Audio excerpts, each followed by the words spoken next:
সবাইকে ইনভাইট করে দিবি। আরে না না, এমনিতে আমার জন্য অনেক করিস, আর কত করবি? তোকে একটা কথা বলি, যদি আমাকে বন্ধু মনে করে থাকিস তো আমার গিফটটা তুই নিবি।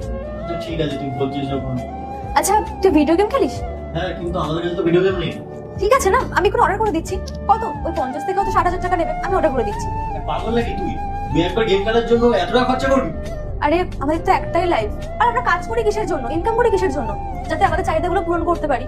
তো সামান্য এই কটা টাকা দিয়ে গেম খেলবি তো কি আছে, আমি করে দিচ্ছি অর্ডার। হ্যাঁ, এটা ভালো জিনিস কর, কিন্তু আমি তো বলবো অর্ডার করিস না। ছাড় তো এসব কথা, হয়ে গেছে অর্ডার। স্যার ফাইল রেডি হয়ে গেছে, চেক করে নিতে পারেন। স্যার আপনার অর্ডারটা। হ্যাঁ ম্যাম, নমস্কার। সত্যি তুমি ওকে চেনো? আসলে স্যার আমি বলছি কি হয়েছে, আমি ম্যামের বাড়ি ডেলিভারি নিয়ে যেতাম, আর ম্যাম আমাকে 500 টাকার প্রোডাক্টে 1,500 টাকা টিপস দিত।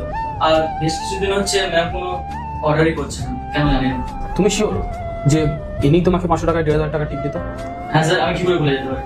ম্যামের জন্য তো আমি কদিন বেশি বেশি রোজগার করেছি। আর অন্যান্য জায়গায় কি হয়, যে লেট করে গেলে অনেক বকাবকি করে, কিন্তু ম্যামের কাছে বকাবকি তো দূরে যায়, কিন্তু আরো বেশি টাকা দিয়ে দেয়। কিন্তু এটা কিভাবে সম্ভব? ও তো আমার কাছে মাত্র 15,000 টাকার চাকরি করে, যে 15,000 টাকা মাইনে পায় মাসে। সে আল্লাহর নামটি দেখে যে এড়িয়ে যাবে তার মনের ইচ্ছা কখনোই পূরণ হবে না। তাই আল্লাহর এই নামটির জন্য একটি লাইক এবং সাবস্ক্রাইব করে যাও। 500 টাকায় 1,500 টাকা কিভাবে টিপ দিতে পারে? স্যার কি বলছেন আপনি? এটা হতেই পারে না, যে 500 টাকার প্রোডাক্টে 1,500 টাকা টিপস দিয়ে দেয়, সে 15,000 টাকার চাকরি কিভাবে করতে পারে? আপনার কোথাও ভুল হচ্ছে। আর আমার তো মনে হয় ম্যাম কোনো কোটিপতি, কোনো বিজনেস করেন।